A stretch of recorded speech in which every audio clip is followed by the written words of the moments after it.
শুরু করছি মেধাবীর সুপারনোভা অ্যাপের বার্ষিক পরীক্ষার 1 মাসের ক্র্যাশ কোর্সের সপ্তম শ্রেণীর গণিত ক্লাস।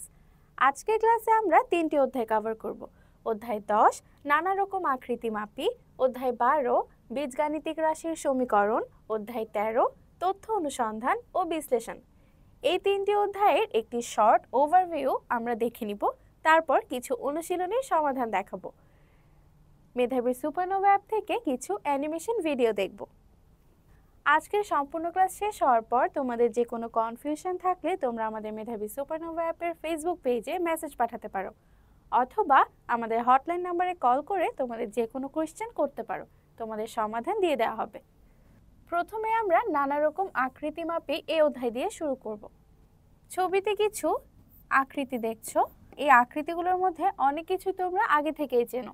যেমন এটি যদি সামান্তরিক হয়, এই আকৃতিটি হবে আয়তক্ষেত্র, এটা বর্গ, বৃত্তচাপ, ত্রিভুজ ইত্যাদি। এই সবগুলো আকৃতির আমরা ক্ষেত্রফল কি হয় তা আজকে শিখব। প্রথমে আমরা ট্রাপিজিয়াম আকৃতির ক্ষেত্রফল কিভাবে নির্ণয় করতে হয় তার একটি অ্যানিমেশন ভিডিও মেধাবী সুপারনোভা অ্যাপ থেকে দেখে নিব। ট্রাপিজিয়াম আকৃতির ক্ষেত্রফল মাপি। আজকে আমরা ট্রাপিজিয়ামের ক্ষেত্রফল বের করা শিখব। সেই জন্য প্রথমে আমরা আমাদের আশপাশ থেকে একটি ট্রাপিজিয়াম আকৃতির বস্তু খুঁজে নেই। তোমার টেবিলের ল্যাম্পটাই দেখো তো, ল্যাম্পটির আকৃতি কি ট্রাপিজিয়াম? তাহলে চলো আমরা এর ক্ষেত্রফল বের করে ফেলি। প্রথমে আমাদের ট্রাপিজিয়ামটিকে কয়েকটি ভাগে ভাগ করে নিতে হবে। লক্ষ্য করে দেখো, ট্রাপিজিয়ামটি থেকে আমরা একটি আয়ত ও দুটি ত্রিভুজ পাব। এখন আমরা এই আয়তটির নাম দেই ABFE ও ত্রিভুজ দুটির নাম দেই ত্রিভুজ ADE ও ত্রিভুজ BFC। এবার আমরা ট্রাপিজিয়ামটির বিভিন্ন বাহুর মাপ নিয়ে ফেলি। বাহু AB সমান A সমান 25 সেন্টিমিটার, উচ্চতা AE সমান H সমান 20 সেন্টিমিটার ও DC বাহু সমান 35 সেন্টিমিটার এবং ত্রিভুজ দুটির ভূমি DE সমান C সমান 4 সেন্টিমিটার ও FC সমান D সমান 6 সেন্টিমিটার। তাহলে এখন আমরা আয়তটির ক্ষেত্রফল বের করে ফেলতে পারবো। আমরা জানি আয়তের ক্ষেত্রফল সমান দৈর্ঘ্য গুণ প্রস্থ। তাহলে ABFE আয়তের ক্ষেত্রফল হবে A ইন্টু H সমান 500 বর্গ সেন্টিমিটার। এবার আমরা ত্রিভুজ দুটির ক্ষেত্রফল বের করি। তোমাদের কি ত্রিভুজের ক্ষেত্রফল নির্ণয়ের সূত্রটি মনে আছে? সূত্রটি হলো হাফ গুণ ভূমি গুণ উচ্চতা। তাহলে ত্রিভুজ ADE এর ক্ষেত্রফল হবে হাফ গুণ C গুণ H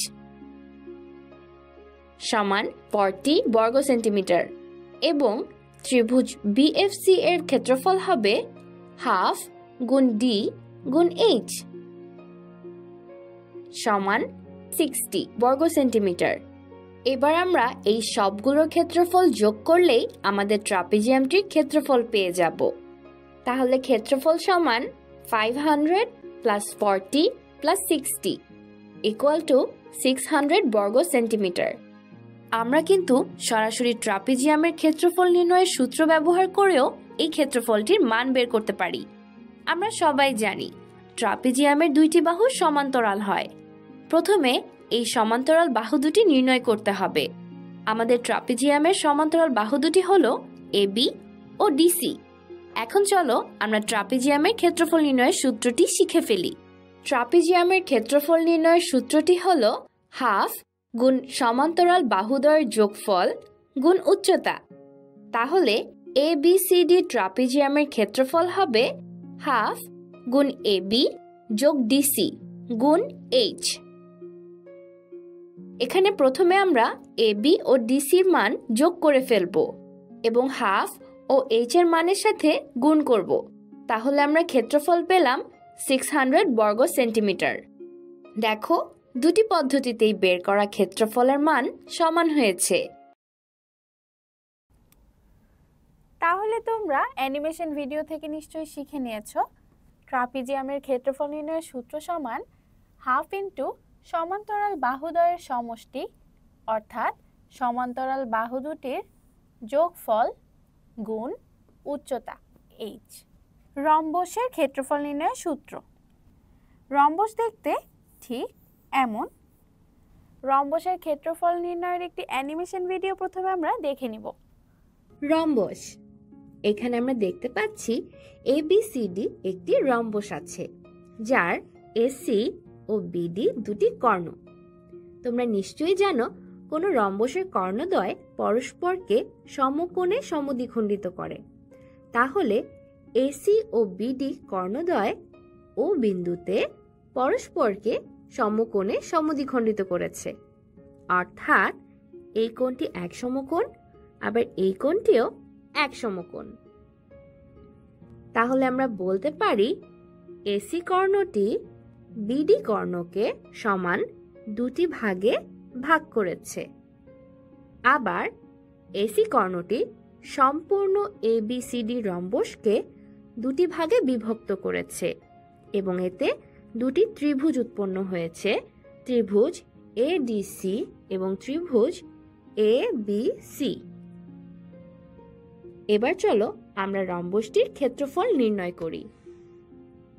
দেখো, এই রম্বসটিতে দুটি ত্রিভুজ আছে। এই দুটি ত্রিভুজের ক্ষেত্রফলকে যোগ করলে আমরা রম্বসের মোট ক্ষেত্রফল পেয়ে যাব। সুতরাং আমরা লিখতে পারি রম্বস ABCD এর ক্ষেত্রফল সমান ত্রিভুজ ADC এর ক্ষেত্রফল যোগ ত্রিভুজ ABC এর ক্ষেত্রফল। এখন আমরা জানি ত্রিভুজের ক্ষেত্রফলের সূত্র হলো হাফ গুণ ভূমি গুণ উচ্চতা।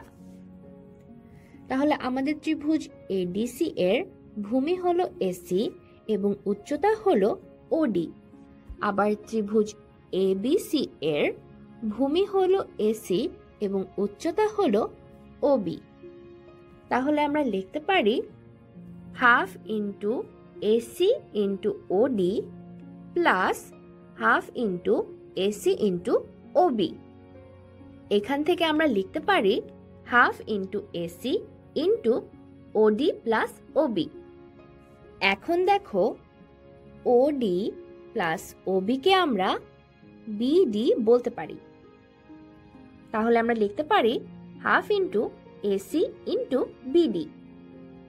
এবার আমরা AC কর্ণের একটা নাম দেই D1 এবং BD কর্ণের একটা নাম দেই D2, যা আমরা আমাদের সমীকরণে বসিয়ে লিখতে পারি half into D1 into D2 বা হাফ ইন্টু রম্বসের কর্ণদ্বয়ের গুণফল। সুতরাং আমরা বলতে পারি রম্বসের ক্ষেত্রফল সমান কর্ণদ্বয়ের গুণফলের অর্ধেক। তাহলে আমরা পেলাম রম্বসের ক্ষেত্রফল সমান রম্বসের কর্ণদ্বয়ের গুণফলের অর্ধেক, অর্থাৎ এই কর্ণদ্বয়ের গুণফলের অর্ধেক। একইভাবে ঘনবস্তুর সমগ্র তলের ক্ষেত্রফল নির্ণয়ের একটি ভিডিও দেখব। এখানে কিছু বক্স রয়েছে। বক্সগুলো এক একটি আয়তাকার ঘনবস্তু। আয়তাকার ঘনবস্তুর 6টি তল থাকে এবং প্রতিটি তল আয়তাকার হয়। আয়তাকার ঘনবস্তুর দৈর্ঘ্য, প্রস্থ এবং উচ্চতা থাকে। তাহলে চলো আমরা একটা বক্স নেই। বক্সটির দৈর্ঘ্যকে L দ্বারা চিহ্নিত করি, প্রস্থকে B এবং উচ্চতাকে H দ্বারা চিহ্নিত করি। এখন আমরা যদি বক্সটিকে খুলে ফেলি তাহলে এরকম 6টি তল পাবো। চলো তলগুলোর এক একটা নাম দিই। 1 2 3 4 5 and 6। তোমরা দেখতে পাচ্ছ এক একটি তল এক একটি আয়তক্ষেত্র। আমরা তো আয়তের ক্ষেত্রফল নির্ণয় করতে পারি, তাই না? তাহলে আমরা বক্সটির 6টি তলের ক্ষেত্রফলও বের করে ফেলতে পারবো। তাহলে প্রথমে আমরা আয়তগুলোর দৈর্ঘ্য ও প্রস্থ চিহ্নিত করে ফেলি। এবার আমরা প্রতিটি আয়তের দৈর্ঘ্য ও প্রস্থের সাহায্যে আয়তগুলোর ক্ষেত্রফল বের করে ফেলতে পারবো এবং এই 6টি আয়তের ক্ষেত্রফলের যোগফল বের করলেই আমরা বক্সটির সমগ্র তলের ক্ষেত্রফল পেয়ে যাব। তাহলে আমরা লিখতে পারি বক্সটির সমগ্র তলের ক্ষেত্রফল সমান ক্ষেত্রফল 1 যোগ ক্ষেত্রফল 2 যোগ ক্ষেত্রফল 3 যোগ ক্ষেত্রফল 4 যোগ ক্ষেত্রফল 5 ও যোগ ক্ষেত্রফল 6। এবার আমরা সবগুলো ক্ষেত্রফল সমীকরণে বসিয়ে ফেলতে পারি এবং সমাধান করে সবশেষে পাই 2 into LB plus BH plus HL বর্গ একক। সুতরাং আমরা বলতে পারি আয়তাকার ঘনবস্তুর দৈর্ঘ্য L, প্রস্থ B এবং উচ্চতা H হলে ঘনবস্তুর সমগ্র তলের ক্ষেত্রফল হবে 2 into LB plus BH plus HL বর্গ একক। আর ঘনবস্তুর আয়তন বের করতে হলে ঘনবস্তুর দৈর্ঘ্য, প্রস্থ এবং উচ্চতাকে গুণ করতে হবে। তাহলে আমরা বলতে পারি আয়তাকার ঘনবস্তুর আয়তন সমান দৈর্ঘ্য গুণ প্রস্থ গুণ উচ্চতা। ভিডিওতে দেখতে পেলাম ঘনবস্তুর সমগ্র তলের ক্ষেত্রফল A সমান 2 ইন্টু দৈর্ঘ্য গুণ প্রস্থ প্লাস প্রস্থ গুণ উচ্চতা প্লাস উচ্চতা গুণ দৈর্ঘ্য। ঘনক, ঘনক কি তোমরা আগেই জানো, যার দৈর্ঘ্য, প্রস্থ আর উচ্চতা সমান, তাই হলো ঘনক। আর ঘনকের 6টি তল আছে। ঘনকে যদি আমরা এভাবে খুলে দেখি তখন দেখতে পারবো ঘনকের মোট 6টি তল থাকে।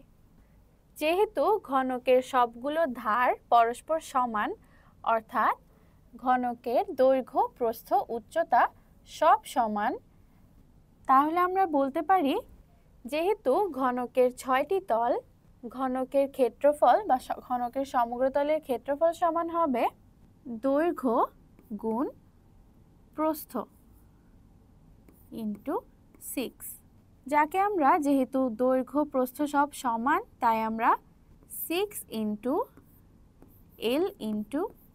L লিখতে পারি। প্রস্থ আর দৈর্ঘ্য যেহেতু সমান, এটা সমান আসে 6 ইন্টু L স্কয়ার। তাই মনে রাখবে ঘনকের সমগ্র তলের ক্ষেত্রফল সমান 6L স্কয়ার। এখন আমরা ঘনকের আয়তন নির্ণয়ের সূত্র দেখব। ঘনকের সবগুলো ধার L একক হলে, অর্থাৎ একটু আগের চিত্রে যদি আমরা যাই তখন দেখবে তার প্রতিটি ধার যদি সমান হয়, সবগুলো যদি L ধরা হয়, তাহলে আয়তন সমান দৈর্ঘ্য গুণ প্রস্থ গুণ উচ্চতা, সবগুলো যদি একই হয় L ইন্টু L সমান L কিউব ঘন একক হয়। তাহলে ঘনকের আয়তন নির্ণয়ের সূত্র সমান L কিউব। আয়তাকৃতির ঘনবস্তুর আয়তন সমান দৈর্ঘ্য গুণ প্রস্থ গুণ উচ্চতা সমান L into B into H। Balloon বা সিলিন্ডারের ক্ষেত্রফল নির্ণয়ের সূত্র মেধাবী সুপারনোভা অ্যাপ থেকে দেখে নেই। সিলিন্ডার আয়তাকৃতির একটি কাগজকে এভাবে মুড়িয়ে নিলে সিলিন্ডার তৈরি হয়, যার দুটি অভিন্ন মুখ খোলা থাকে, ঠিক এরকম। এই খোলা মুখ দুটি আসলে দুটি অভিন্ন বৃত্ত। আয়তাকার কাগজটিকে যদি দৈর্ঘ্য বরাবর মোড়ানো হয় তবে কাগজটির দৈর্ঘ্য হবে বৃত্তের পরিধির সমান। সিলিন্ডারের বক্রতলের ক্ষেত্রফল নির্ণয়ের সূত্র: বৃত্তের ব্যাসার্ধ r একক হলে এর পরিধি সমান 2πr। কাগজটির দৈর্ঘ্য আর প্রস্থ যেহেতু সমান তাই দৈর্ঘ্য সমানও হবে 2πr। কাগজটির প্রস্থ হবে সিলিন্ডারটির উচ্চতা সমান h একক। সিলিন্ডারটির বক্রতলের ক্ষেত্রফল হবে আয়তাকৃত কাগজটির ক্ষেত্রফল, অর্থাৎ দৈর্ঘ্য গুণ প্রস্থ। দৈর্ঘ্য সমান 2πr, প্রস্থ সমান h, তাই ক্ষেত্রফল হবে 2πrh, আর এর একক হবে বর্গ একক। সিলিন্ডারের সমগ্রতলের ক্ষেত্রফল নির্ণয়ের সূত্র। বক্রতলের ক্ষেত্রফলের সাথে দুটি বৃত্তের ক্ষেত্রফল যোগ করলে সমগ্রতলের ক্ষেত্রফল পাওয়া যায়। আমরা জানি বৃত্তের ক্ষেত্রফল সমান পাই আর স্কয়ার। সুতরাং দুটি বৃত্তের ক্ষেত্রফল যোগ করলে পাওয়া যায় 2 পাই আর স্কয়ার। একটু আগেই আমরা জেনেছি বক্রতলের ক্ষেত্রফলের সাথে দুটি বৃত্তের ক্ষেত্রফল যোগ করলে সমগ্রতলের ক্ষেত্রফল পাওয়া যায়। অর্থাৎ সিলিন্ডারের সমগ্রতলের ক্ষেত্রফল সমান 2πrh যোগ দুটি বৃত্তের ক্ষেত্রফল পাই আর স্কয়ার ইন্টু 2 সমান 2πrh প্লাস 2πr স্কয়ার। এখানে দুটোর মধ্যেই 2πr কমন নিলে থাকে h প্লাস r। তাহলে সিলিন্ডারের সমগ্রতলের ক্ষেত্রফল সমান 2πr into h plus r। এখানে r হলো ব্যাসার্ধ আর h হলো উচ্চতা। সিলিন্ডারের আয়তন নির্ণয়ের সূত্র। সিলিন্ডারের আয়তন সমান বৃত্তের ক্ষেত্রফল গুণ বৃত্তের উচ্চতা। অর্থাৎ বৃত্তের ক্ষেত্রফল সমান পাই আর স্কয়ার আর উচ্চতা সমান h। পাই আর স্কয়ার ইন্টু h বর্গ একক। অর্থাৎ সিলিন্ডারের আয়তন সমান পাই আর স্কয়ার h বর্গ একক। তাহলে আমরা মেধাবী সুপারনোভা অ্যাপের অ্যানিমেশন ভিডিও থেকে দেখেছি সিলিন্ডারের বক্রতলের ক্ষেত্রফল এবং সিলিন্ডারের সমগ্রতলের ক্ষেত্রফল নির্ণয়ের সূত্র। সিলিন্ডারের বক্রতলের ক্ষেত্রফল নির্ণয়ের সূত্র সমান 2πrh বর্গ একক এবং সমগ্রতলের ক্ষেত্রফল সমান 2πr into h plus r বর্গ একক। অর্থাৎ বক্রতলের ক্ষেত্রফলের সাথে দুটি বৃত্তের ক্ষেত্রফলের যোগফল।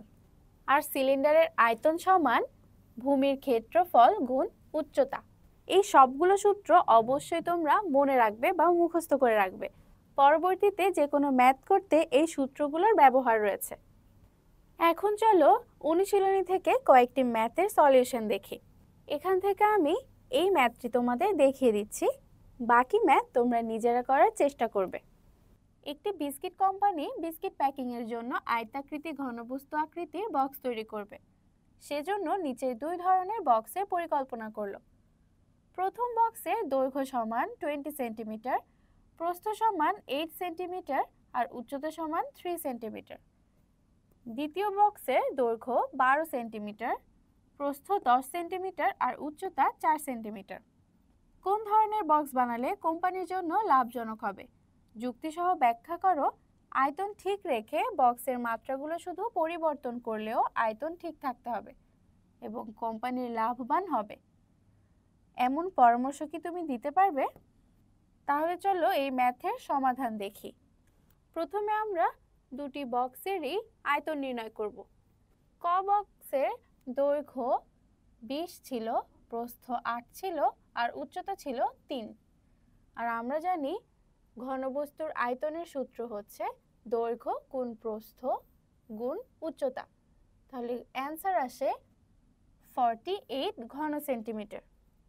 একইভাবে দ্বিতীয় বক্সের আয়তন নির্ণয়ের পর উত্তর হয় 480 ঘন সেন্টিমিটার। অতএব দুই ধরনের বক্সেই আয়তন সমান। তাহলে যে বক্সটির সমগ্রতলের ক্ষেত্রফল কম হবে সেটি প্যাকিংয়ের জন্য ব্যবহার করলে প্যাকিং বাবদ খরচ কম হবে, এতে কোম্পানিও লাভবান হবে। আমরা জানি আয়তাকার ঘনবস্তুর সমগ্রতলের ক্ষেত্রফল সমান 2 দৈর্ঘ্য গুণ প্রস্থ যোগ প্রস্থ গুণ উচ্চতা যোগ উচ্চতা গুণ দৈর্ঘ্য বর্গ একক। তাহলে প্রথমে ক বক্সে দৈর্ঘ্য প্রস্থ আর উচ্চতার মান বসানোর পর সমগ্র তলের ক্ষেত্রফল আসে 488 বর্গ সেন্টিমিটার। একইভাবে খ বক্সের ক্ষেত্রে আসে 416 বর্গ সেন্টিমিটার।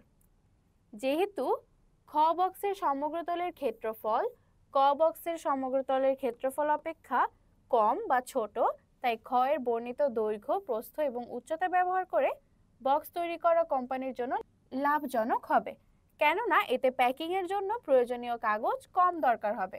এখন দেখব প্রশ্নের দ্বিতীয় অংশ। প্রশ্নে বলা হয়েছিল আয়তন ঠিক রেখে বাক্সের মাত্রাগুলো যদি শুধু পরিবর্তন করা হয় কোম্পানি লাভবান হবে। এরূপ পরামর্শ দেয়া যাবে, কেননা আয়তন ঠিক রেখে মাত্রাগুলো পরিবর্তন করলে পূর্বের ক ও খ এর বক্সের চেয়েও কম সমগ্র তলের ক্ষেত্রফল বিশিষ্ট ঘনবস্তু তৈরি করা সম্ভব। আয়তন 480 ঘন সেন্টিমিটার অপরিবর্তিত রেখে উক্ত আয়তনের একটি ঘনক তৈরি করলে তার সমগ্র তলের ক্ষেত্রফল সর্বনিম্ন হবে। ধরি ঘনকটির ধার এ। আমরা জানি ঘনকের আয়তন সমান এল কিউব, এখানে হবে এ কিউব।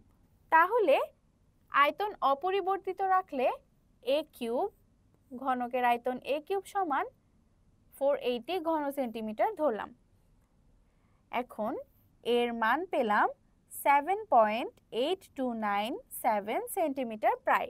এক্ষেত্রে সমগ্র তলের ক্ষেত্রফল হবে 6L স্কয়ার, এখানে ভুল আছে, এটা হবে 6L স্কয়ার সমান এল এর মান বসবে এই মান, তাহলে 6 ইন্টু এল স্কয়ার সমান পেয়েছি 367.83 বর্গ সেন্টিমিটার, যা পূর্বের ক ও খ বক্স থেকে অনেক ছোট বা ক্ষুদ্র। অতএব আয়তন ঠিক রেখে মাত্রাগুলো পরিবর্তন করলে, অর্থাৎ বক্সটির ঘনক আকৃতিতে তৈরি করলে কোম্পানি আরও বেশি লাভবান হবে। তাই ঘনক আকৃতির বক্স তৈরি করার জন্য পরামর্শ দেয়া গাণিতিকভাবে যুক্তিসঙ্গত। এবার আমরা এই অঙ্কের সমাধান দেখব। প্রথমে প্রশ্ন পড়ি। নির্দিষ্ট পুরুত্বের কাঠ দিয়ে একটি বক্স তৈরি করা হলো। বক্সটির বাইরের মাপ যথাক্রমে 10, 8 এবং 6 সেন্টিমিটার। বক্সটির ভিতরের আয়তনও দেওয়া আছে 192 ঘন সেন্টিমিটার। প্রথম প্রশ্ন, বক্সটির আয়তন কত হবে? বক্সের দৈর্ঘ্য L সমান 10 সেন্টিমিটার, প্রস্থ B সমান 8 সেন্টিমিটার, উচ্চতা H সমান 6 সেন্টিমিটার। তাহলে বক্সটির আয়তন হবে L into B into H, অর্থাৎ দৈর্ঘ্য গুণ প্রস্থ গুণ উচ্চতা। মান বসানোর পর উত্তর আসে 480 ঘন সেন্টিমিটার। তাহলে বক্সের আয়তন পেলাম 480 ঘন সেন্টিমিটার। তার পরের প্রশ্ন হলো, বক্সটি তৈরিতে যে কাঠ ব্যবহার করা হলো তার মোট আয়তন কত হবে? সমাধান। বক্সটির ভিতরের আয়তন প্রশ্নে বলা আছে 192 ঘন সেন্টিমিটার, আর একটু আগে আমরা বের করেছিলাম কাঠের ঢাকনা সহ বক্সটির বাইরের আয়তন 480 ঘন সেন্টিমিটার। এখন যদি আমরা বাইরে ঢাকনা সহ আয়তন থেকে ভিতরের আয়তন বিয়োগ দেই, তাহলে আমরা আমাদের অ্যান্সার পেয়ে যাব, অর্থাৎ কাঠের আয়তন কত তা পেয়ে যাব। 480 মাইনাস 192 ঘন সেন্টিমিটার সমান আসে 288 ঘন সেন্টিমিটার। এটাই হলো অ্যান্সার। এখন আমরা পরের অধ্যায় শুরু করছি, বীজগাণিতিক রাশির সমীকরণ। প্রথমে দেখব একচলক বিশিষ্ট সরল সমীকরণ কাকে বলে। মেধাবীর সুপারনোভা অ্যাপ থেকে অ্যানিমেশন ভিডিও দেখে নেই। একচলক বিশিষ্ট সরল সমীকরণ। আজ আমরা সরল সমীকরণ সম্পর্কে কিছু বিধি ও প্রয়োগ সম্পর্কে জানব। একটি সমীকরণের ভারসাম্য বজায় রাখা হবে যদি আমরা উভয় পাশে একই পরিমাণ যোগ করি, উভয় দিক থেকে একই পরিমাণ বিয়োগ করি, উভয় পক্ষকে একই পরিমাণ দ্বারা গুণ করি এবং উভয় পক্ষকে একই পরিমাণ দ্বারা ভাগ করি। চলো এই সিদ্ধান্তগুলি সমীকরণের ক্ষেত্রে প্রয়োগ করতে চেষ্টা করি। আমরা একটি সমীকরণ নেই x-4 = 1। আমরা যদি উভয় পক্ষে 4 যোগ করি তাহলে সমীকরণটিতে ভারসাম্য বজায় থাকে। চলো আরেকটি উদাহরণ দেখা যাক। একটি স্কুলে নিরাপদ হাত ধোয়া কর্মসূচি অনুষ্ঠিত হয়। এই কর্মসূচিতে 42 জন শিক্ষার্থী অনুপস্থিত ছিল এবং 915 জন অংশগ্রহণ করেছিল। ওই স্কুলের মোট শিক্ষার্থী সংখ্যা নির্ণয় করি। স্কুলের মোট শিক্ষার্থী সংখ্যা বের করার জন্য প্রদত্ত তথ্যের আলোকে আমরা একটি সমীকরণ গঠন ও এর সমাধান করব। সমীকরণটি হবে মোট শিক্ষার্থী মাইনাস অনুপস্থিত শিক্ষার্থী সমান উপস্থিত শিক্ষার্থী বা x-42 সমান 915। এখন আমরা উভয় পক্ষে 42 যোগ করি, তারপর x এর মান পেয়ে যাব 957। সুতরাং ওই স্কুলের মোট শিক্ষার্থীর সংখ্যা 957 জন। তাহলে আমরা বুঝতে পারলাম সমীকরণের উভয় পক্ষে একই সংখ্যা বা রাশি যোগ করলে পক্ষদ্বয় সমান থাকে। এখন আমরা আরেকটি সমীকরণ নেই, x+2 সমান 6। এই সমীকরণের ভারসাম্য বজায় রাখতে উভয় পক্ষ থেকে 2 বিয়োগ করতে হবে। তাহলে আমরা x এর মান পেয়ে যাব 4। আরেকটি উদাহরণ দেখা যাক। যদি বাংলাদেশের সর্বোচ্চ শৃঙ্গ তাজিং ডং এর উচ্চতা বাংলাদেশের দ্বিতীয় সর্বোচ্চ শৃঙ্গ কিওকারাডং থেকে 295 মিটার বেশি হয় এবং তাজিং ডং এর উচ্চতা 1280 মিটার হয়, তবে কিওকারাডং এর উচ্চতা কত হবে? কিওকারাডং এর উচ্চতা বের করার জন্য আমরা একটি সমীকরণ গঠন ও এর সমাধান করব। ধরি কিওকারাডং এর উচ্চতা x মিটার। তাহলে আমাদের সমীকরণটি হবে কিওকারাডং এর উচ্চতা প্লাস 295 মিটার সমান তাজিং ডং এর উচ্চতা, বা x প্লাস 295 ইকুয়াল টু 1280। তাহলে আমরা উভয় পক্ষ থেকে 295 বিয়োগ করে x এর মান পাই 985। সুতরাং কিওকারাডং এর উচ্চতা হবে 985 মিটার। এখান থেকে আমরা বুঝতে পারলাম সমীকরণের উভয় পক্ষ থেকে একই সংখ্যা বা রাশি বিয়োগ করলে পক্ষদ্বয় সমান থাকে। সমীকরণের বিধিসমূহ। প্রথমে দেখব সমীকরণের পক্ষান্তর বিধি। কিভাবে এই সমীকরণ থেকে এই সমীকরণ হলো তা দেখায়।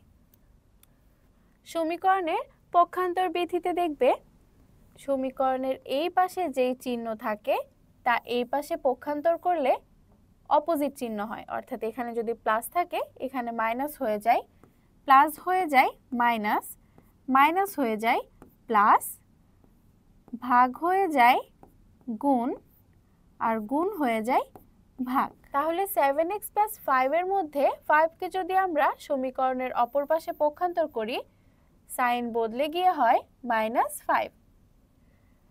25 থেকে 5 গেলে থাকে 20 সমান সমান, তাহলে পেলাম 7x সমান 20। এই একই সমীকরণ থেকে আমরা x এর মানও বের করতে পারবো। এখানে x আর 7 একে অপরের সাথে গুণ আকারে আছে, তাহলে সমীকরণের অপর পাশে গেলে ভাগ হবে। তার মানে x সমান হবে 20/7।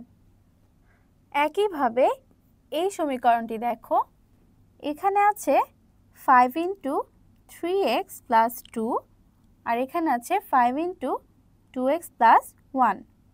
উভয় পাশ থেকে যদি আমি 5 বাদ দিয়ে দেই তাহলে থাকে এই সমীকরণ।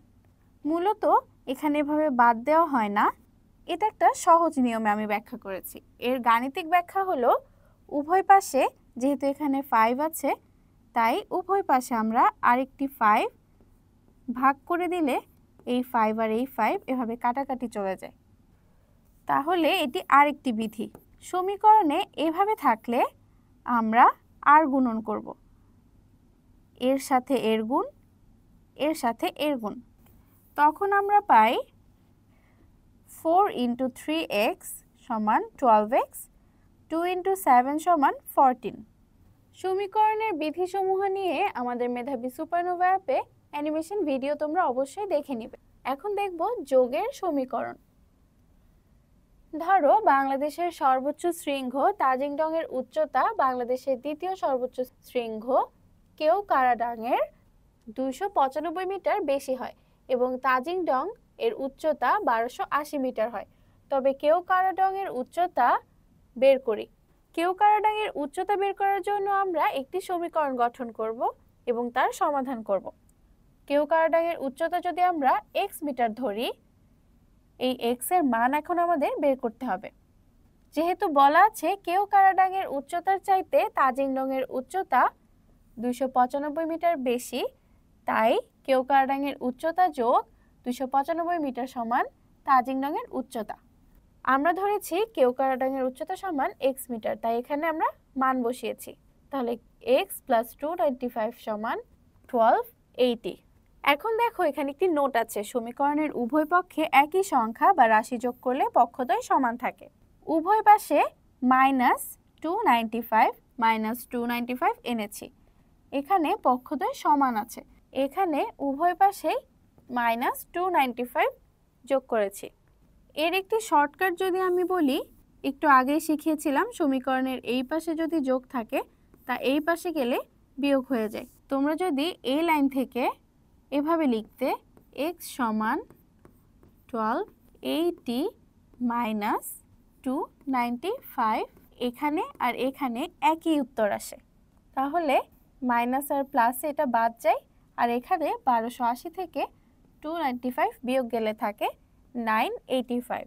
সুতরাং কেওক্রাডাংয়ের উচ্চতা অর্থাৎ x সমান আমরা পেয়েছি 985। এখন যদি তুমি এর সাথে 295 যোগ করো, তাজিংডংয়ের উচ্চতা পাবে। বিয়োগের সমীকরণ। কবি নজরুল হাই স্কুলে নিরাপদ হাত ধোয়া কর্মসূচি অনুষ্ঠিত হয়। উক্ত কর্মসূচিতে 42 জন শিক্ষার্থী অনুপস্থিত ছিল এবং 915 জন কর্মসূচিতে অংশগ্রহণ করেছিল। কবি নজরুল হাই স্কুলে মোট শিক্ষার্থী সংখ্যা নির্ণয় করো। আমরা যদি উপস্থিত ছাত্রছাত্রী আর অনুপস্থিত ছাত্রছাত্রী যোগ করি তাহলেও মোট শিক্ষার্থী পেয়ে যাই, কিন্তু আমরা এটি সমীকরণের সাহায্যে সমাধান করব। মোট শিক্ষার্থী সমান যদি আমরা x ধরি, মোট শিক্ষার্থী থেকে অনুপস্থিত শিক্ষার্থী বিয়োগ দিলেই উপস্থিত শিক্ষার্থী পেয়ে যাব। তাহলে মোট শিক্ষার্থী x মাইনাস অনুপস্থিত শিক্ষার্থী 42 = 915। সহজ করে বললে এই 42কে সমীকরণের এই পাশে নিলে +42 হয়, সমান সমান x আসে 957। তাহলে মোট শিক্ষার্থী 957। গুণের সমীকরণ। সালাম প্রতিদিন অতিরিক্ত সময় কাজের জন্য প্রতি ঘন্টায় 300 টাকা করে পায়। তিনি এ মাসে অতিরিক্ত সময় কাজের জন্য প্রাপ্ত 9000 টাকা দিয়ে একটি মোবাইল ক্রয় করে। তিনি মোট কত সময় অতিরিক্ত কাজ করেন? প্রদত্ত তথ্যের আলোকে আমরা একটি সমীকরণ গঠন আর ইহার সমাধান করব। প্রতি ঘন্টায় অতিরিক্ত টাকা গুণ অতিরিক্ত কাজের সময় সমান মোবাইলের ক্রয় মূল্য। এখানে একটি নোট আছে, সমীকরণের উভয় পক্ষকে অশূন্য একই সংখ্যা বা রাশি দ্বারা ভাগ করলে পক্ষদ্বয় সমান থাকে। একটু আগেও আমরা এই ধরনের একটি নোট দেখেছিলাম যে উভয় পাশে কিছু যোগ করলে পক্ষদ্বয় সমান থাকে। একইভাবে উভয় পাশে কোনো কিছু গুণ বা ভাগ করলেও পক্ষদ্বয় সমান থাকে। অবশ্যই তা অশূন্য হতে হবে আর একই সংখ্যা হতে হবে। যেহেতু আমরা এখানে বলেছি প্রতি ঘন্টায় অতিরিক্ত টাকা গুণ অতিরিক্ত কাজের সময় সমান মোবাইলের ক্রয় মূল্য, তার মানে প্রতি ঘন্টায় অতিরিক্ত টাকা সমান 300 টাকা। অতিরিক্ত কাজের সময় আমাদের বের করতে হবে, তাকে আমরা h ধরলাম। মোবাইলের ক্রয় মূল্য সমান 9000 টাকা। তাহলে এখন আমাদের h এর মান বের করতে হবে। এই নোটের মতো যে কোনো কিছু আমরা উভয় পাশে গুণ করতে পারি বা ভাগ করতে পারি। এখানে আমরা উভয় পাশে যদি 300 দিয়ে ভাগ করে দেই, 300 আর 300 বাদ গেলে h সমান থাকে 30। তাহলে অতিরিক্ত কাজের সময় হচ্ছে 30 ঘন্টা। ভাগের সমীকরণ। সবার প্রথমে এই নোটটি দেখি। একটু আগে আমি যা বলেছি এখানে তাই বলা আছে, একই সংখ্যা উভয় পক্ষে গুণ করলেও পক্ষদ্বয় সমান থাকে। যদি x = a হয় তাহলে x × b R a × b একই থাকবে। উভয় পাশে একই জিনিস গুণ করা হয়েছে, তাই সমীকরণটা একই থাকে। প্রশ্নটা দেখি। একটি হাঙর ঘন্টায় গড়ে 22 মাইল গতিতে সাঁতার কাটতে পারে। 24 ঘন্টায় এই গতিতে সাঁতার কেটে সে কত দূরত্ব অতিক্রম করতে পারবে? প্রদত্ত তথ্যের আলোকে আমরা একটি সমীকরণ গঠন আর এর সমাধান করব। মোট অতিক্রান্ত দূরত্ব ভাগ মোট সময় সমান আমরা পাবো প্রতি ঘন্টায় অতিক্রান্ত দূরত্ব। মোট অতিক্রান্ত দূরত্ব সমান ধরেছি d, মোট সময় সমান 24 আর প্রতি ঘন্টায় অতিক্রান্ত দূরত্ব সমান 20। তাহলে d/24 সমান 20। উভয় পাশে যদি আমরা 24 গুণ করে দেই, এখানে 24 আর 24 বাদ গিয়ে হয় ডি ইকুয়াল টু 20 ইন্টু 24 সমান 480। তাহলে মোট অতিক্রান্ত দূরত্ব সমান 480 মাইল। এবার আমরা এক চলক বিশিষ্ট দ্বিঘাত সমীকরণের একটি অ্যানিমেশন ভিডিও মেধাবী সুপারনোভা অ্যাপ থেকে দেখে নিব। এক চলক বিশিষ্ট দ্বিঘাত সমীকরণ। ধরা যাক তুমি তোমার পড়ার টেবিলের উপর একটি টেবিল ক্লথ বিছানোর সিদ্ধান্ত নিয়েছো। এতে 10 বর্গফুট ক্ষেত্রফল বিশিষ্ট কাপড় স্থাপন করবে, যার দৈর্ঘ্য প্রস্থের দ্বিগুণের চেয়ে 1 ফুট বেশি। তাহলে তুমি যদি দৈর্ঘ্যকে x ধরো, প্রস্থ হবে দ্বিগুণের চেয়ে 1 বেশি, অর্থাৎ 1 যোগ হবে। তাহলে আমরা আমাদের অজানা দৈর্ঘ্য প্রস্থ ধরলাম x এবং 2x প্লাস 1, আর এদের ক্ষেত্রফলই হবে তোমার মোট কাপড়ের পরিমাণ। তাহলে তোমার প্রয়োজনীয় কাপড়ের পরিমাণ বের করতে হলে এর ক্ষেত্রফল নির্ণয় করতে হবে। যেহেতু তোমার পড়ার টেবিল একটি আয়তক্ষেত্র, তাহলে এর ক্ষেত্রফল হবে দৈর্ঘ্য গুণন প্রস্থ। এখানে তোমার দৈর্ঘ্য হলো x এবং প্রস্থ হলো 2x প্লাস 1, তাহলে এদের ক্ষেত্রফল হবে x গুণন 2x প্লাস 1, অর্থাৎ এদের গুণফলই হলো তোমার প্রয়োজনীয় কাপড়ের পরিমাণ। আর তোমার প্রয়োজনীয় কাপড়ের পরিমাণ হলো 10 বর্গফুট। তাহলে তুমি লিখতে পারো এদের ক্ষেত্রফল সমান 10। এবার একে আমরা গুণ করে লিখতে পারি 2x স্কয়ার প্লাস x সমান 10। এরপর আবারও লিখতে পারি 2x স্কয়ার প্লাস x, 10কে এপাশে নিয়ে আসলে হবে -10 সমান 0, যা হলো একটি এক চলক বিশিষ্ট দ্বিঘাত সমীকরণ।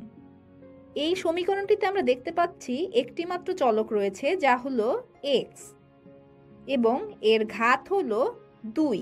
তাই আমরা বলতে পারি এটি একটি এক চলক বিশিষ্ট দ্বিঘাত সমীকরণ। এই সমীকরণটিকে আমরা সমাধান করলে x এর মান খুঁজে পাবো, তারপর x এর মান ব্যবহার করে দৈর্ঘ্য এবং প্রস্থের মান বের করে ফেলতে পারবো, যা আমাদেরকে পরবর্তীতে টেবিল ক্লথ তৈরি করতে সাহায্য করবে। এবার তাহলে আমি লিখতে পারি এক চলক বিশিষ্ট দ্বিঘাত সমীকরণের আদর্শ রূপ হলো ax square plus bx plus c। এই আদর্শ রূপ অনুযায়ী এই সমীকরণের জন্য a এর মান হলো 2, b এর মান হলো 1 এবং c এর মান হলো -10। অর্থাৎ x এর সাথে 1 রয়েছে, তাই b এর মান হলো 1, এবং x স্কয়ারের সাথে 2 রয়েছে, যার কারণে a এর মান হলো 2, এবং c এর জায়গায় রয়েছে -10, তাই c হলো -10। এবার সমীকরণটিকে সমাধান করতে হলে আমরা এই অংশটিকে উৎপাদকে বিশ্লেষণ করব। উৎপাদকে বিশ্লেষণ করলে আমরা পাই 2x প্লাস 5x মাইনাস 2 সমান 0। এরপর সমাধান করলে আমরা x এর মান পাব x সমান -5/2 এবং x সমান 2।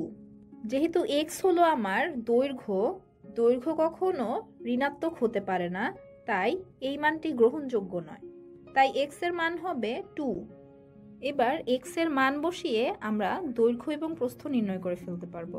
তাহলে দৈর্ঘ্য হলো আমার x সমান 2 ফুট, যেহেতু আমার ক্ষেত্রফল বর্গফুটে ছিল, আর প্রস্থ হবে আমার 2x প্লাস 1 সমান 2 গুণন 2 প্লাস 1 সমান 4 প্লাস 1 সমান 5 ফুট। এভাবে আমরা সমীকরণ গঠনের মাধ্যমে দৈর্ঘ্য এবং প্রস্থ খুঁজে বের করতে পারি। কাগজের টুকরার সাহায্যে সমীকরণটিকে আমরা এভাবে রূপদান করে আয়তক্ষেত্র বা বর্গক্ষেত্র গঠন করতে পারি। সমীকরণটিতে দুইটি অংশ ছিল 2x প্লাস 5 এবং x মাইনাস 2। 2x 5কে ভেঙে আমরা লিখতে পারি x এবং 5কে লিখতে পারি 5টি 1। আবার x মাইনাস 2কে লিখতে পারি x এবং 2টি -1। এরপর ভিতরে আমাদের যে মূল ফাংশনটি ছিল তাকে ভেঙে লিখেছি।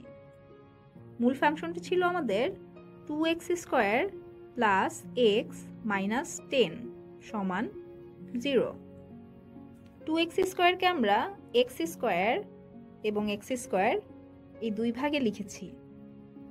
এরপর আমরা এক্স এবং এক্স গুণ করে লিখতে পারি এক্স স্কোয়ার, আবার এক্স এর সাথে এক্স গুণন করে লিখতে পারি এক্স স্কোয়ার।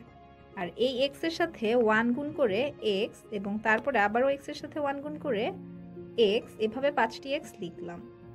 এরপর -1 এর সাথে এই বরাবর রয়েছে এক্স, এক্স এবং -1 গুণ করলে পাবো -x।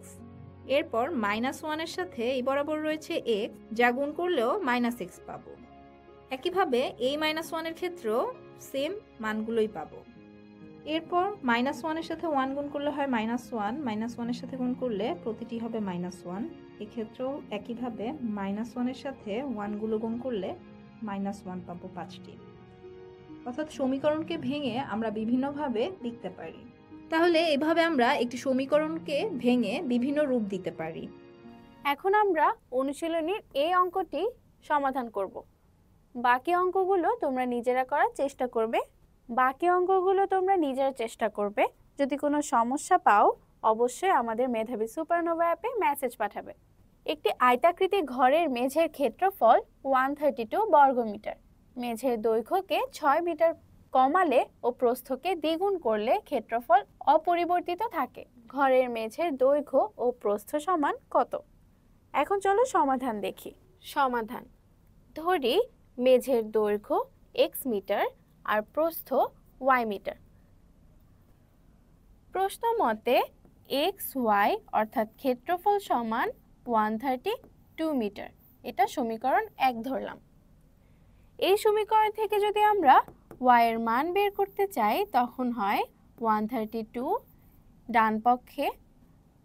বাম পক্ষে x গুণ আকারে আছে, ডান পক্ষে গিয়ে ভাগ হয়ে যাবে। একে আমরা দিলাম সমীকরণ 2।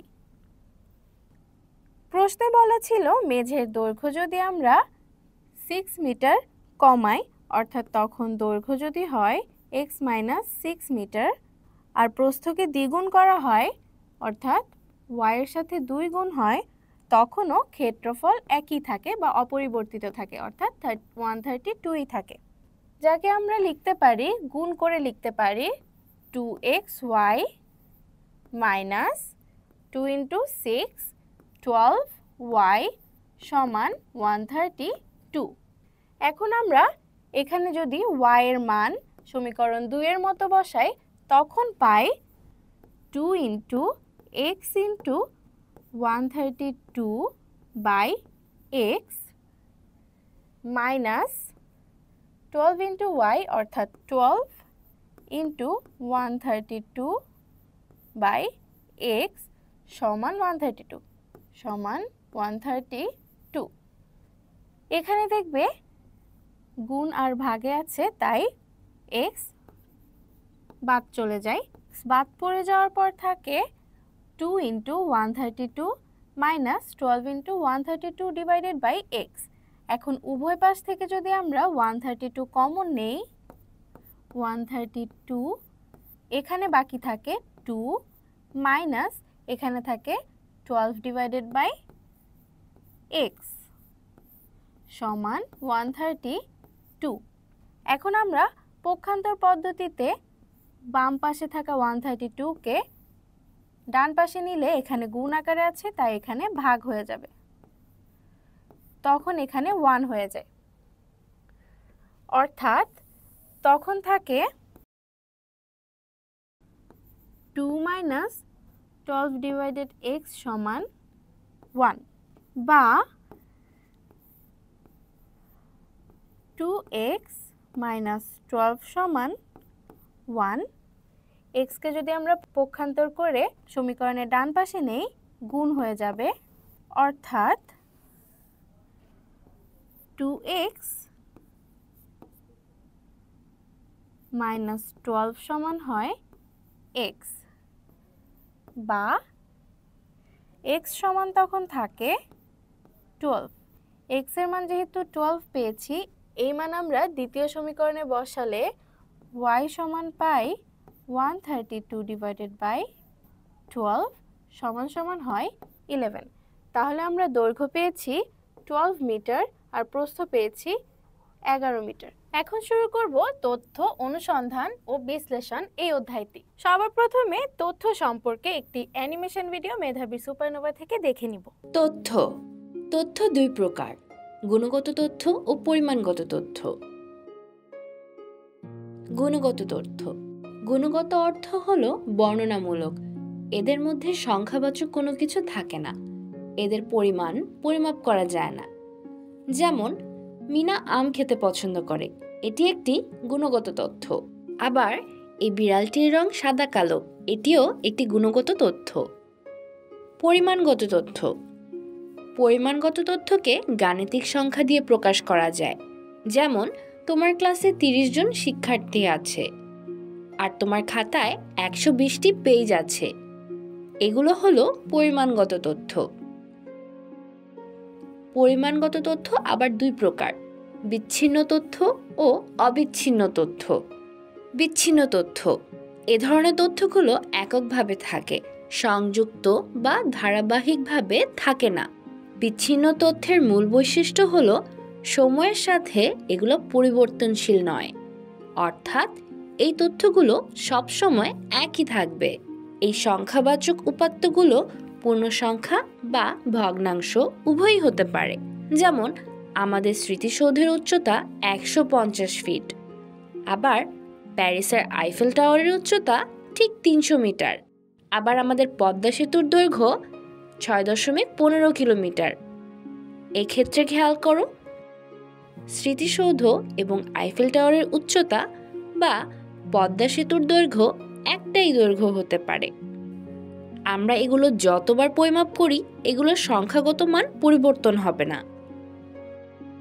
আবার তোমার বর্তমান জুতার নাম্বার, এই বছরে তোমার ক্লাসের মোট শিক্ষার্থীর সংখ্যা, তোমার স্কুলের মোট সিঁড়ির সংখ্যা ইত্যাদি সবই বিচ্ছিন্ন তথ্য, কারণ এগুলো সময়ের সাথে পরিবর্তন হবে না। অবিচ্ছিন্ন তথ্য অবিচ্ছিন্ন তথ্যের মূল বৈশিষ্ট্য হলো এর মান স্থির নয়। এই তথ্য যে কোনো মান গ্রহণ করতে পারে। যেমন একদিনের তাপমাত্রা। চিন্তা করে দেখো, সকাল 7টার তাপমাত্রা আর দুপুরের তাপমাত্রা কি একই হয়? আবার দিন গড়িয়ে সন্ধ্যা হলে তখন কি একই থাকে? দুপুরে ঝমঝম বৃষ্টি আর বিকেলের মিঠে রোদেলা আবহাওয়ায় তাপমাত্রা ভিন্ন হয়, তাই না? তাহলে একই দিনের তাপমাত্রা বলতে গেলে তোমার অনেকগুলো তথ্য একত্র করতে হবে। আবার ধরো, এক বছরে একটি গাছের উচ্চতা, গত 5 বছরে বাংলাদেশের ধানের উৎপাদনের পরিমাণ, এগুলো অবিচ্ছিন্ন তথ্যের উদাহরণ। তাহলে তোমরা মেধাবী সুপারনোভা অ্যাপ থেকে অ্যানিমেশন ভিডিওর মাধ্যমে এই প্রতিটি তথ্যের প্রকারভেদ সম্পর্কে উদাহরণসহ দেখেছ। উপাত্তের উপস্থাপন। মেধাবী সুপারনোভা অ্যাপ থেকে অবিন্যস্ত উপাত্ত এবং বিন্যস্ত উপাত্ত নিয়ে একটি ভিডিও দেখি। ধরা যাক কোনো এক পরীক্ষায় 7ম শ্রেণীতে অধ্যয়নরত 35 জন শিক্ষার্থীর গণিতে প্রাপ্ত নম্বর হলো। এখানে নম্বরসমূহের এই তালিকা একটি পরিসংখ্যান। সংখ্যা দ্বারা প্রকাশিত যে কোনো তথ্য পরিসংখ্যানের উপাত্ত। পরিসংখ্যান উপাত্ত। পরিসংখ্যান উপাত্ত দুই ধরনের: প্রাথমিক উপাত্ত বা প্রত্যক্ষ উপাত্ত, মাধ্যমিক উপাত্ত বা পরোক্ষ উপাত্ত। প্রাথমিক উপাত্ত। পূর্বে বর্ণিত কোনো এক পরীক্ষায় গণিতে প্রাপ্ত নম্বরগুলো প্রাথমিক উপাত্ত। এরূপ উপাত্ত প্রয়োজন অনুযায়ী অনুসন্ধানকারী সরাসরি উৎস থেকে সংগ্রহ করতে পারে। সুতরাং উৎস থেকে সরাসরি যে উপাত্ত সংগৃহীত হয় তাই হলো প্রাথমিক উপাত্ত। সরাসরি সংগৃহীত বিধায় প্রাথমিক উপাত্তের নির্ভরযোগ্যতা অনেক বেশি। মাধ্যমিক উপাত্ত। পৃথিবীর কয়েকটি শহরের কোনো এক মাসের তাপমাত্রা আমাদের প্রয়োজন। যেভাবে গণিতের প্রাপ্ত নম্বরগুলো আমরা সংগ্রহ করেছি, সেভাবে তাপমাত্রার তথ্য আমাদের পক্ষে সংগ্রহ করা সম্ভব নয়। এক্ষেত্রে কোনো প্রতিষ্ঠানের সংগৃহীত উপাত্ত আমরা আমাদের প্রয়োজনে ব্যবহার করতে পারি। সুতরাং এখানে উৎস হচ্ছে পরোক্ষ। পরোক্ষ উৎস থেকে সংগৃহীত উপাত্ত হচ্ছে মাধ্যমিক উপাত্ত। অনুসন্ধানকারী যেহেতু নিজের প্রয়োজন অনুযায়ী সরাসরি উপাত্ত সংগ্রহ করতে পারে না, সেহেতু তার নিকট এভাবে সংগৃহীত উপাত্তের নির্ভরযোগ্যতা অনেক কম। অবিন্যস্ত উপাত্ত। পূর্বে বর্ণিত শিক্ষার্থীদের গণিতে প্রাপ্ত নম্বরগুলো হলো অবিন্যস্ত উপাত্ত। এখানে নম্বরগুলো এলোমেলোভাবে আছে। নম্বরগুলো মানের কোনো ক্রমে সাজানো নেই। বিন্যস্ত উপাত্ত। বর্ণিত নম্বরগুলো মানের ঊর্ধ্বক্রমে সাজালে আমরা পাই। এভাবে সাজানো উপাত্তসমূহকে বিন্যস্ত উপাত্ত বলে। গণসংখ্যা নিবেশন সারণী। গণসংখ্যা নিবেশন সারণী হলো উপাত্ত বিন্যাসের একটি পদ্ধতি যা উপাত্তকে শ্রেণীবিন্যাস করে সাজায়। এটি উপাত্ত গণনা ও উপস্থাপনের জন্য ট্যালি চিহ্ন ব্যবহার করে। পরিসর, শ্রেণীব্যাপ্তি, শ্রেণী সংখ্যা ও গণসংখ্যা নির্ণয়ের মাধ্যমে গণসংখ্যা নিবেশন সারণী তৈরি করা হয়। মেধাবী সুপারনোভা অ্যাপ থেকে কিভাবে পরিসর নির্ণয় করতে হয়, শ্রেণীব্যাপ্তি নির্ণয় করতে হয়, শ্রেণী সংখ্যা এবং গণসংখ্যা নির্ণয় করতে হয় উদাহরণসহ একটি ভিডিও দেখে নেই। গণসংখ্যা নিবেশন সারণী। গণসংখ্যা নিবেশন সারণী হলো উপাত্ত বিন্যাসের একটি পদ্ধতি যা কোনো তথ্য বা উপাত্তকে শ্রেণীবিন্যাস করে সাজায়। এটি উপাত্ত গণনা ও উপস্থাপনের জন্য ট্যালি চিহ্ন ব্যবহার করে, আর ট্যালি চিহ্নের ব্যবহার তথ্য সংগ্রহকে সহজ করে। এখানে ৬০ জন শ্রমিকের ঘন্টা প্রতি মজুরির তথ্য দেয়া আছে, যা হলো অবিন্যস্ত উপাত্ত। গণসংখ্যা নিবেশন সারণী ব্যবহার করে আমরা এই উপাত্তটিকে বিন্যস্ত উপাত্তে পরিণত করতে পারি। অবিন্যস্ত উপাত্তকে বিন্যস্ত উপাত্তে পরিণত করার জন্য কতগুলো ধাপ অনুসরণ করতে হয়, যেমন পরিসর নির্ণয়, শ্রেণীব্যাপ্তি নির্ণয়, শ্রেণী সংখ্যা নির্ণয়, গণসংখ্যা নির্ণয়। পরিসর নির্ণয়ের ক্ষেত্রে পরিসর সমান হবে সর্বোচ্চ মান বিয়োগ সর্বনিম্ন মান যোগ ১। অর্থাৎ আমার যে অবিন্যস্ত উপাত্ত রয়েছে সেখান থেকে সর্বোচ্চ মান যা থাকবে তা থেকে সর্বনিম্ন মান বিয়োগ করে ১ যোগ করব। আমার সর্বোচ্চ মান যদি হয় ৬৫, তা থেকে সর্বনিম্ন মান ৩৩ বিয়োগ করব এবং তার সাথে ১ যোগ করে আমরা আমাদের উপাত্তের পরিসর পেয়ে যাব। পরিসর নির্ণয়ের পর শ্রেণীব্যাপ্তি নির্ণয়। ১ থেকে ১০, ২১ থেকে ৩০ এগুলো এক একটি শ্রেণী। এই শ্রেণীতে দুইটি সংখ্যা রয়েছে, যার একটি হলো নিম্ন সীমা এবং আরেকটি হলো উচ্চ সীমা। এই উচ্চ সীমা থেকে নিম্ন সীমা বিয়োগ করে ১ যোগ করলেই হবে শ্রেণীব্যাপ্তি। তাহলে এই শ্রেণীর শ্রেণীব্যাপ্তি হবে ৩০ বিয়োগ ২১ যোগ ১। ৯ যোগ ১ সমান ১০। তাহলে আমাদের এই শ্রেণীর শ্রেণীব্যাপ্তি হবে ১০। এরপর শ্রেণী সংখ্যা নির্ণয়। শ্রেণী সংখ্যা নির্ণয়ের ক্ষেত্রে আমরা পরিসরকে উপরে রাখব এবং নিচে হবে শ্রেণীব্যাপ্তি। উপাত্তের পরিসর যদি আমার হয় ৪০ এবং শ্রেণীব্যাপ্তি যদি আমার হয় ১০, তবে আমি শ্রেণী সংখ্যা পাব ৪। অর্থাৎ এইরকম ৪টি শ্রেণী হবে। অর্থাৎ আমার গণসংখ্যা নিবেশন সারণীতে আমার মোট ৪টি শ্রেণী তৈরি হবে। এক্ষেত্রে শ্রেণী সংখ্যা যদি কখনো ভগ্নাংশ হয়, যেমন ৩৩/১০ সমান ৩.৩, এরকম ভগ্নাংশ হয়, তবে সেক্ষেত্রে আমি এটি একটি পূর্ণ সংখ্যা ধরে নিব। পূর্ণ সংখ্যাটি হবে এই ভগ্নাংশের কাছাকাছি মান। গণসংখ্যা নির্ণয়। আমাদের অবিন্যস্ত উপাত্তের কোনো শ্রেণী যদি হয় ৪১ থেকে ৫০, তবে এই শ্রেণীসীমার মধ্যে এখানে যতগুলো মজুরি পড়বে, অর্থাৎ এই শ্রেণীসীমার মধ্যে আমরা যতগুলো মজুরি খুঁজে পাব তাই হবে এই সারণীর জন্য গণসংখ্যা, অর্থাৎ এই শ্রেণীসীমার মধ্যে তার গণসংখ্যা। তাহলে ৪১ থেকে ৫০ পর্যন্ত আমরা দেখব ১টি, ২টি, ৩টি, ৪টি, ৫টি, ৬টি, ৭টি, ৮টি, ৯টি, ১০টি, ১১টি, ১২টি, ১৩টি, ১৪টি, ১৫টি, ১৬টি, ১৭টি। মোট ১৭টি সংখ্যা খুঁজে পেয়েছি। তাহলে এই শ্রেণীব্যাপ্তির জন্য আমার গণসংখ্যা হবে ১৭।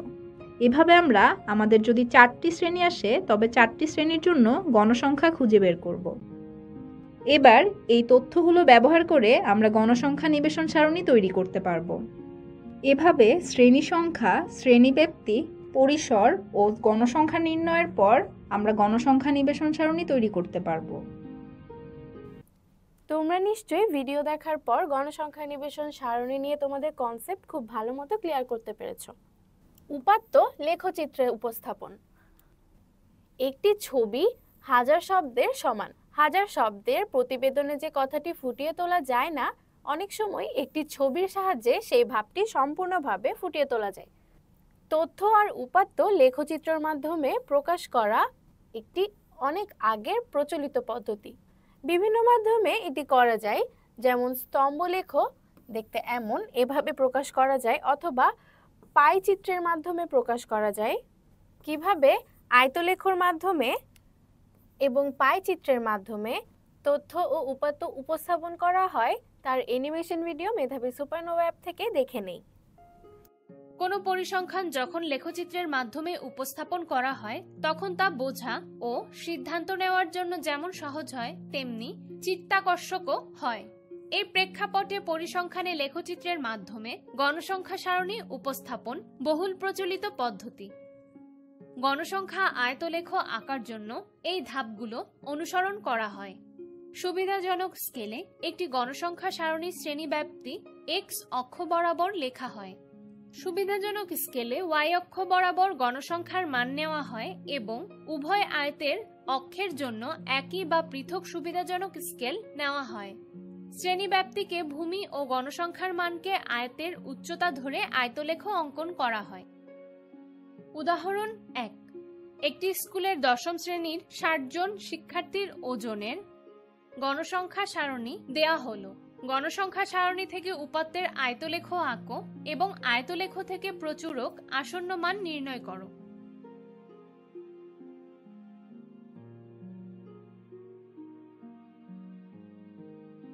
সমাধান।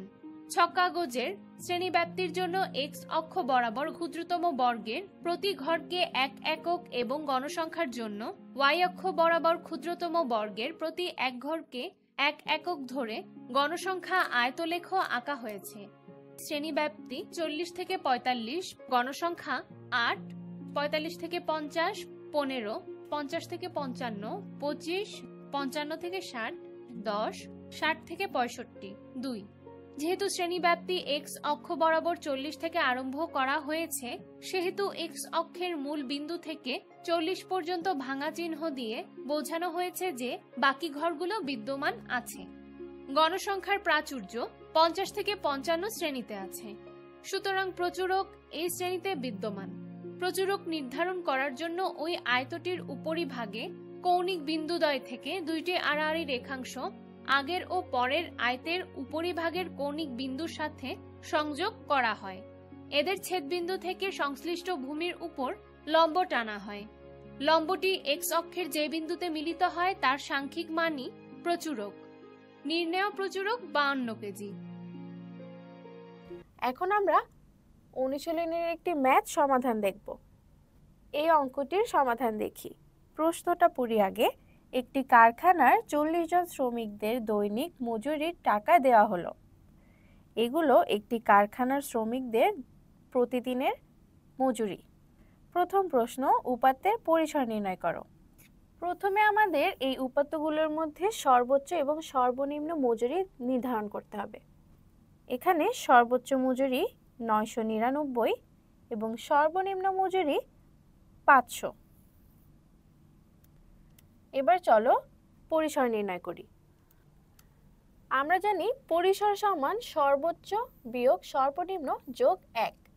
যেহেতু সর্বোচ্চ মজুরি ছিল 990 আর সর্বনিম্ন মজুরি ছিল 500, তাই 990 বিয়োগ 500 যোগ 1 করার পর পরিসর আসে 491। এটি অ্যান্সার।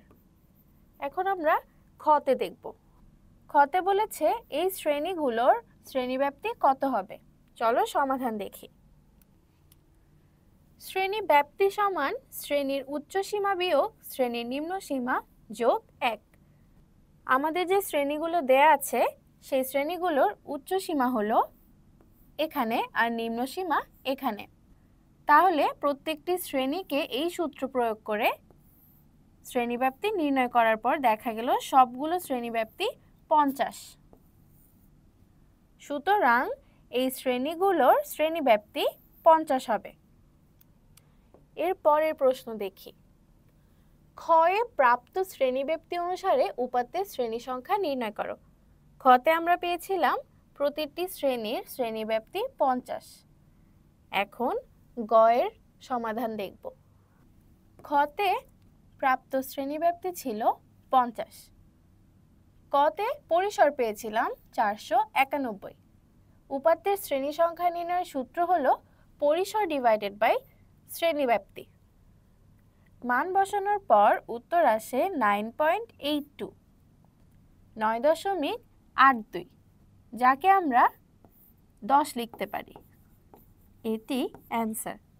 ঘতে বলেছে ট্যালি চিহ্ন ব্যবহার করে গণসংখ্যা সারণী তৈরি করো এবং আয়তলেখ অঙ্কন করো।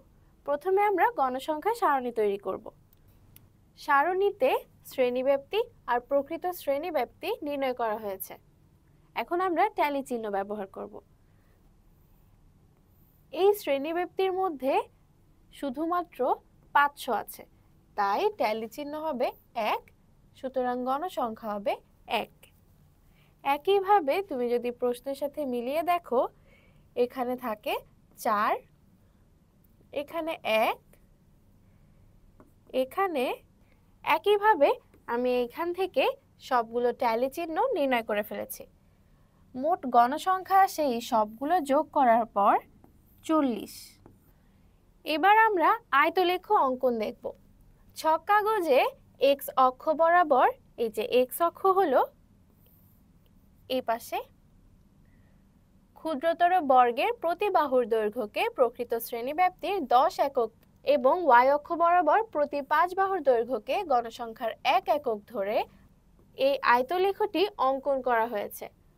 মূলবিন্দু থেকে 499.5 পর্যন্ত ঘরগুলো আছে বোঝাতে ভাঙা চিহ্ন ব্যবহার করা হয়েছে। এখানে মূলবিন্দু হলো 0 আর এইখানে 499 পর্যন্ত এই ভাঙা চিহ্ন ব্যবহার করা হয়েছে ঘরগুলো আছে বোঝানোর জন্য। এবার দেখব সবার শেষ প্রশ্ন। কতজন শ্রমিকের দৈনিক মজুরি 800 টাকার বেশি? আয়তলেখ থেকে নির্ণয় করো। তুমি যদি আয়তলেখ ভালোমতো লক্ষ্য করো, 800 এর পর বা 800 এর বেশি এই চারটি আয়তলেখ, যা গণসংখ্যা নির্ণয় করে 4, 5, 4, 5। যেহেতু শেষ চারটি আয়ত 800 টাকার বেশি মজুরির শ্রমিকদের নির্দেশ করে আর এদের উচ্চতা যথাক্রমে 4, 5, 4 আর 5 গণসংখ্যা নির্দেশ করে, সুতরাং দৈনিক মজুরি 800 টাকার বেশি এরূপ শ্রমিকদের সংখ্যা হবে 4 + 5 + 4 + 5 জন, অর্থাৎ 18 জনের। তাহলে আমরা এই অধ্যায়টাও সম্পূর্ণ শেষ করেছি। আজকের ক্লাস এখানেই শেষ করছি।